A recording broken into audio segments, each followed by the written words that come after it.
الگ سے اور کچھ اور درخواستیں بھی تھیں جو میں آپ کو ڈیٹیلز بتاؤں گا۔ 9 بیلز خان صاحب کی بیسیکلی 3 اینٹی ٹیررزم کورٹ سے اور 6 ان کی ڈسٹرکٹ کورٹ سے خارج ہوئی تھیں۔ تمام آرڈرز کو ہم نے اسلام آباد ہائی کورٹ کے اندر چیلنج کیا، جو کہ آج سماعت کے لیے فکس تھی۔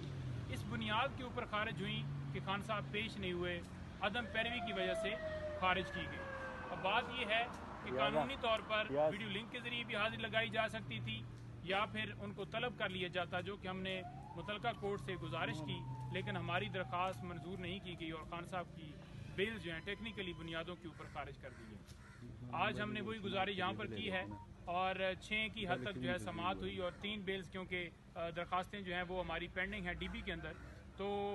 معزز جو چیف صاحب ہیں انہوں نے کہا کہ کیونکہ معاملہ ڈی بی کے اندر پینڈنگ ہے تو یہ ساری درخواستیں وہاں پر ڈی بی میں سماعت کی جائیں گی۔ دوسرے نمبر پر ہم نے ایک درخواست دی تھی جس میں ہم نے یہ استدعا کی تھی کہ خان صاحب کو اڈیالہ جیل شفٹ کیا جائے، کیونکہ جو ہمایوں دلاور صاحب کا فیصلہ تھا اس کے مطابق جو انہوں نے سزا دی اس میں واضح طور پر انہوں نے اڈیالہ جیل کے اندر جو ہے وہ اریسٹ کر کے رکھنے کا کہا، لیکن غیر قانونی طور پر ایک ایسا آرڈر کیا گیا جس کے ذریعے خان صاحب کو اٹک جیل شفٹ کیا گیا۔ آج پوزیشن یہ ہے کہ اس کیس کے اندر تو خان صاحب کی بیل ہو گئی ہے، لیکن اس کے باوجود وہاں پر رکھا جا رہا ہے اور کس آرڈر کے تحت؟ کوئی آرڈر نہیں ہے، کوئی نیا آرڈر نہیں ہے، غیر قانونی گرفتاری اس وقت جو ہے وہ وہاں پر ان کی جو ہے وہ اریسٹ ہے، کسی طرح سے قانونی طور پر ان کا جو ہے وہ وہاں پر رکھنا ایک منٹ بھی کوئی جواز نہیں۔ اور آج ہم نے یہ دیکھا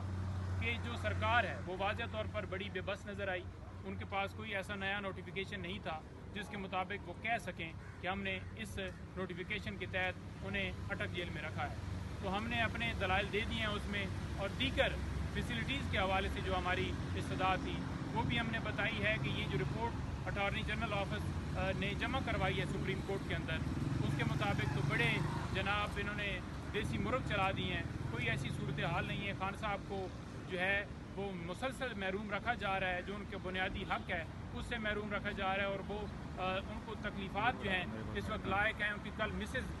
ان سے مل کر آئی ہیں اور انہوں نے واضح بتایا ہے کہ خان صاحب کے ساتھ برا طریقے سے ٹریٹ کیا جا رہا ہے، لیکن خان صاحب نے نہ تو اٹک جیل کی انتظامیہ سے بات کی ہے اور نہ ہی انہوں نے کوئی ایسی کمپلین کی ہے، لیکن خان صاحب نے ان کی حد تک ان کو شیئر ضرور کیا ہے کہ اس طرح سے رکھا گیا ہے، لیکن خان صاحب کا مورال جو ہے وہ بلند ہے۔ وہ کہتے ہیں کہ کوئی بات نہیں ہے، جس حالت میں بھی رکھیں، 1000 سال رکھیں، اس سے بدتر صورتحال میں رکھیں، میں ہر طرح کے امتحان سے گزروں گا اور اپنی قوم کے لیے ہر طرح کی جو مشکل ہے اس کو فیس کروں گا۔ لیکن ہم نے متعلقہ کورٹ سے ابھی استدعا کی ہے ہائی کورٹ سے کہ یہ ہماری گزارش جو ہے قبول کی جائے اور خان صاحب کو قانون کے مطابق جو ان کا حق ہے وہ دیا جائے۔ اور ہم نے یہ استدعا کی کہ ڈاکٹر کی ایکسیس ہو یا لائر کی ایکسیس ہو، ان کو ایکسیس نہیں دی جا رہی، اور ایک ایسی جیل جو کہ واضح طور پر سرکار کی رپورٹ کے اندر بھی یہ ہے کہ 100 سال پرانی یہ جیل ہے جس کے اندر جو ہے وہ نامعلوم افراد جو ہیں وہ ان کی تعداد جو ہے بہت زیادہ ہے، اور ایسا وہاں پر عمل ہے کہ ہمیں خان صاحب کی جان کو وہاں پر خطرہ ہے۔ اور یہ بات واضح طور پر خان صاحب نے خود کی، اور یہ بات انہوں نے لطیف کھوسہ صاحب سے کی، جو کہ انہوں نے پریس کانفرنس کے اندر بھی ذکر کیا کہ خان صاحب کی جان کو خطرہ ہے۔ خطرات کی بنیاد کے اوپر ہم نے یہ بھی بتایا کہ جو اڈیالہ جیل ہے وہاں پر کوئی ایسا خطرہ نہیں ہے، وہ زیادہ سیکیور جو ہے وہ جیل ہے، اور خان صاحب کو جو ہے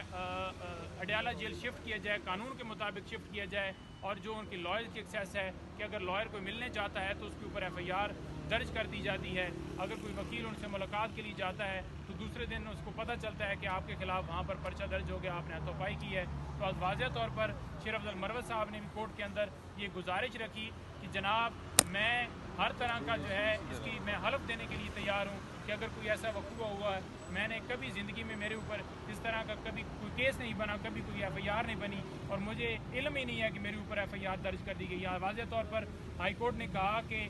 شیر افضل مروت صاحب کی ملاقات کروائی جائے، اور کسی طرح کا کوئی پرچہ ورچہ انہوں نے واضح طور پر یہ کہا کہ کوئی ایسا عمل جو ہے وہ نہ کیا جائے۔ اور دوسرے نمبر پر جو بیل خان صاحب کی سائبر کیس کے اندر نیچے سماعت نہیں ہو رہی تھی، وہ جج صاحب سماعت نہیں کر رہے تھے، آج واضح طور پر اسلام آباد ہائی کورٹ نے جو ہے وہ حکم دیا ہے کہ کسی طرح سے کوئی پابندی نہیں ہے ان کے اوپر کہ یہ ایک کانسٹیٹیوشنل پٹیشن، یہ ایک الگ معاملہ ہے جو یہاں پر پینڈنگ ہے، اور وہ جو درخواستیں 2 ہیں وہ بھی الگ ہیں، لہٰذا مین جو بیل ہے اس کے اوپر کوئی ممانعت نہیں ہے، تو وہ ٹرائل کورٹ جو ہے، جو اسپیشل جج جو ہیں تعینات کیے گئے ہیں، وہ ان کے اوپر کوئی کسی طرح سے بار نہیں ہے، وہ اس کیس کی سماعت جو ہے وہ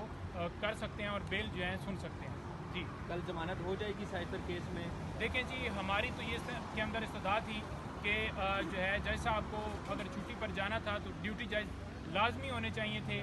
لیکن ایک ایسا نوٹیفیکیشن شائع کیا گیا جس کے اندر کوئی ذکر ہی نہیں ہے کہ ڈیوٹی جج کون ہوں گے۔ پاکستان کی ہسٹری میں کبھی بھی ہم نے ایسا نہیں دیکھا کہ اگر ایک عدالت چھٹی پر ہے یا کوئی ریزن کی وجہ سے وہ اویلیبل نہیں ہے جج صاحب، تو ان کی جو ہے متبادل کے طور پر کوئی ڈیوٹی جج اویلیبل نہ ہو۔ اس دن گزارش بھی ہم نے ایڈمنسٹریٹو جج سے یہی کی تھی، تو انہوں نے کہا تھا کہ 24 عدالتوں کی حد تک میری جو ہے وہ جورسڈکشن ہے، لیکن یہ نوٹیفیکیشن کیونکہ جو ہے الگ سے لا منسٹری نے کیا ہے، تو اس کے مطابق وہاں پر کسی طرح سے جو ڈیوٹی جج ہیں ان کا ذکر نہیں ہے، تو لہٰذا وہ اب معاملہ جو ہے ہم نے ہائی کورٹ کے اندر یہی ٹیک اپ کیا ہے، اور عدالت نے یہ کہا ہے کہ کوئی بار نہیں ہے، لیکن جو ڈیوٹی جج کی حد تک کوئی ابھی تک حکم نہیں ہوا۔ ہمیں امید کرتے ہیں کہ جج صاحب کو واپس آنا چاہیے، کیونکہ ڈیوٹی جج کی جو ہے وہ نوٹیفیکیشن نہیں ہے، نہ کوئی کسی کو اسائن کیا گیا ہے کہ یہ عدالت جو ہے یہ ایز اے ڈیوٹی جج جو ہے وہ رسپونڈ کرے گی، تو لہٰذا جج صاحب کو آنا چاہیے، اور خان صاحب کو بنیادی جو آئین جو ہے حق دیتا ہے فیئر ٹرائل کا، ان کو انصاف ملنا چاہیے۔ جسٹس جو ہے ڈیلیڈ جسٹس ڈینائڈ یہ والا فارمولہ نہیں ہونا چاہیے، اور ان کو انصاف فوراً فراہم کیا جانا چاہیے۔ جی